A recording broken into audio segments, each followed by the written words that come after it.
Здравствуйте, друзья, в эфире Геоэнергетика. Инфа, с вами Радайкин Максим и мой сегодняшний собеседник Александр Фролов. Здравствуйте. Здравствуйте, здравствуйте. От партнерства к шантажу. Как и почему США угрожают лишить Европу газа? Еще 5 лет назад доля США на рынке ЕС была минимальна, а сейчас уже ставят условия. Александр, что происходит? Ну, происходит следующее. Происходит некоторое противоречие между Соединенными Штатами как производителем газа и Европейским Союзом как потребителем, который собирается отказываться от потребления газа.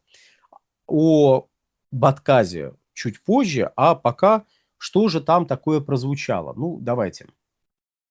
Итак, а, министр энергетики США Крис Райт выступил с жестким заявлением относительно Европы. Он пригрозил перенаправить сжиженный природный газ на другие рынки, если власти ЕС не смягчат требования по регулированию выбросов метана. А, Требования по выбросам метана действительно вступают в силу с 2027 года, если память меня не подводит. И эти требования являются частью общего процесса, который идет в Европейском Союзе по закручиванию гаек вокруг ископаемых видов топлива и тех выбросов, которые с ископаемыми видами топлива связаны. В этом же ключе создаются углеродные налоги, которые взимаются с высокоэнергетических продуктов, то есть продуктов, которые требуют для производства большого количества электрической, в первую очередь, энергии. И распространяться эти углеродные налоги будут в первую очередь на те продукты, которые выпускаются не просто с использованием большого количества электрической энергии, а с использованием большого количества электрической энергии, производимой из ископаемого топлива. Ну а тут, значит, вы добываете метан, транспортируете метан и чадите своим метаном в атмосферу. А давайте вы за это заплатите. Введение такого рода налогов, в общем-то, понятно. Логика европейская в следующем. Либо вы берете деньги от чрезмерных выбросов и направляете их на зеленые технологии у себя внутри, то есть на отказ от ископаемого топлива, либо стимулируете отказ от ископаемого топлива за пределами Европейского Союза. Стимулируя отказ от ископаемого топлива за пределами Европейского Союза, вы в числе прочего укрепляете свою конкурентоспособность за счет снижения конкурентоспособности своих, простите за тавтологию, конкурентов, ну или партнеров, если без тавтологии в данном случае обходиться. Вы не можете конкурировать вы не можете конкурировать за счет повышения своей эффективности, ну, по крайней мере, на такого повышения, которое бы создало условия для того, чтобы ваша продукция была, ну, вот самой выгодной, самой устойчивой, самой востребованной. А местами вы просто не можете какую-то продукцию производить. Не беда. Вы все еще довольно крупный рынок, поэтому вы можете вводить различного рода пошлины, прямые, косвенные, для того, чтобы либо направлять на повышение конкурентоспособности своей продукции, либо для того, чтобы снижать конкурентоспособность, то есть повышая затраты на производство единицы товара у ваших конкурентов. Все. Это если от спасения планеты перейти к простой финансовой логике. Ну и вот как бы в такой ситуации мы оказываемся, однако вот Крис Райт, который говорит, а мы не будем поставлять, меня несколько удивляет, потому что, а что поставляет Крис Райт? Ну, хорошо, шире. А что поставляет государство Соединенные Штаты Америки в Европейский Союз? Государство Соединенные Штаты Америки косвенным образом, вот, например, сейчас могут поставлять нефть из государственного стратегического резерва. Ну или запаса, если угодно. Но при чем тут газ? Газ как-то связан с государством? Ну вот газ производится, транспортируется, сжижается на предприятиях, в которых хотя бы присутствует какая-то доля государства, Соединенные Штаты Америки.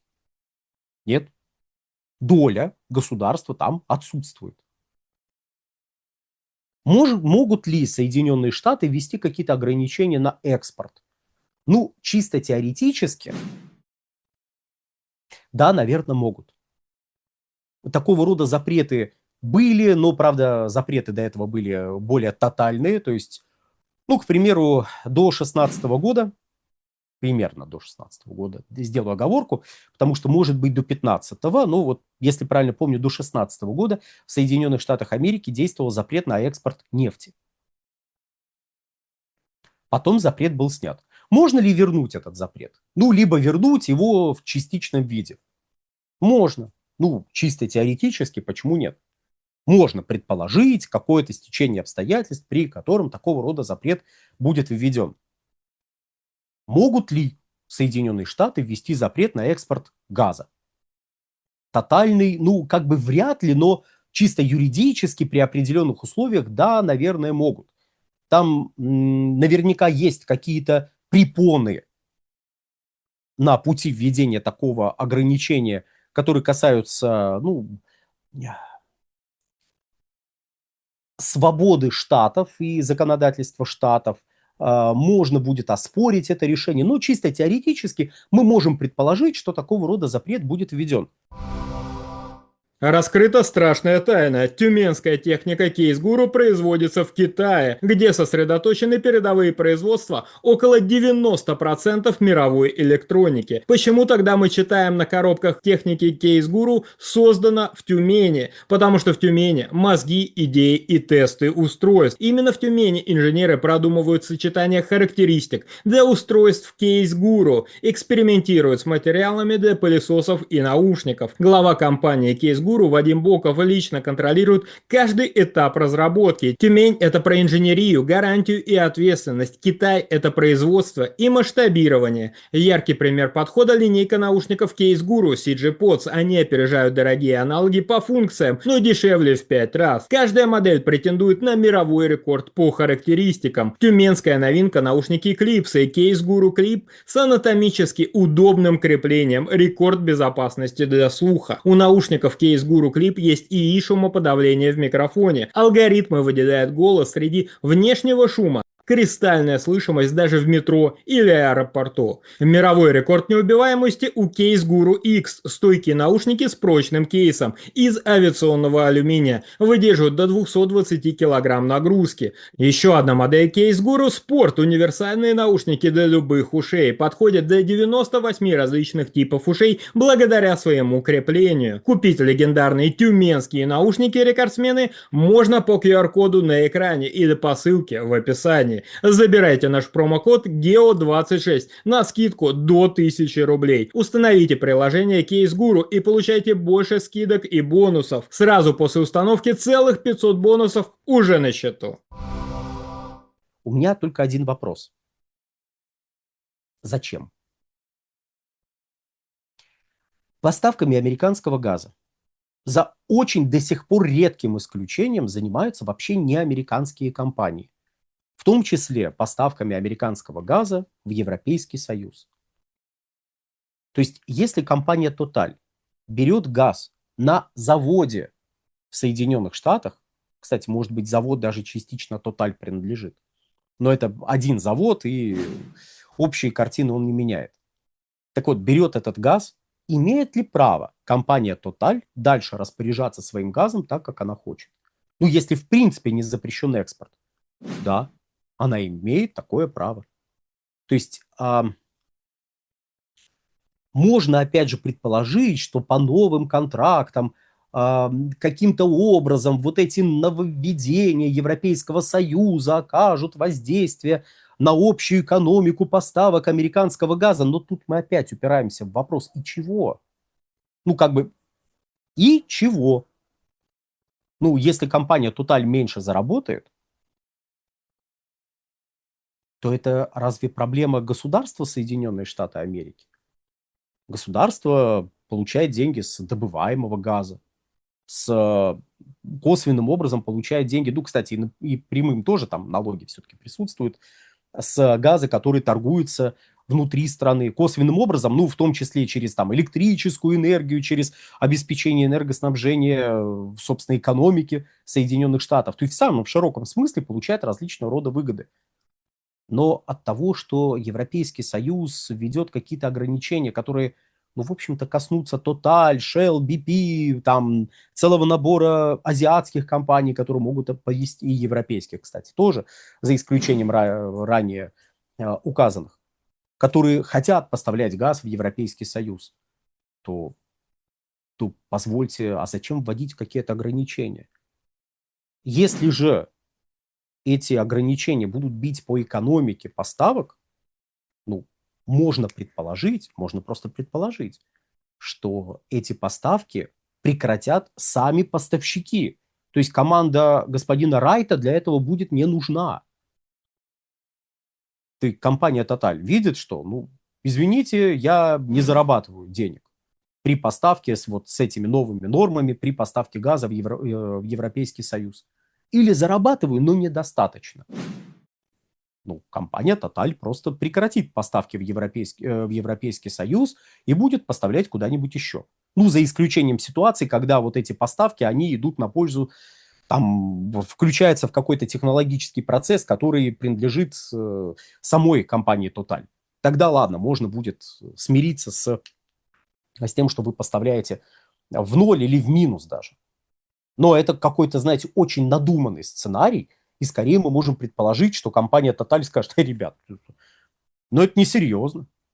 Это несерьезный разговор. А мы тут серьезные люди, поэтому мы сюда не повезем. То есть компания Total, по сути, либо будет зарабатывать, либо повезет газ куда-то еще. Американский газ тем и прекрасен для поставщика, именно для поставщика, что его можно перенаправлять между рынками, ориентируясь на ценовые индикаторы. Напрямую ориентируясь на ценовые индикаторы. У этого газа нету финальной точки поставки. Ну, прошу прощения. Обязательной, прописанной в контракте точки поставки. Были такие контракты, кстати, у компании Total, но тогда поставки велись в Южную Корею. Действие этого контракта, насколько мне известно, уже закончилось пару лет назад. В целом, компания становится собственником газа в точке отправления.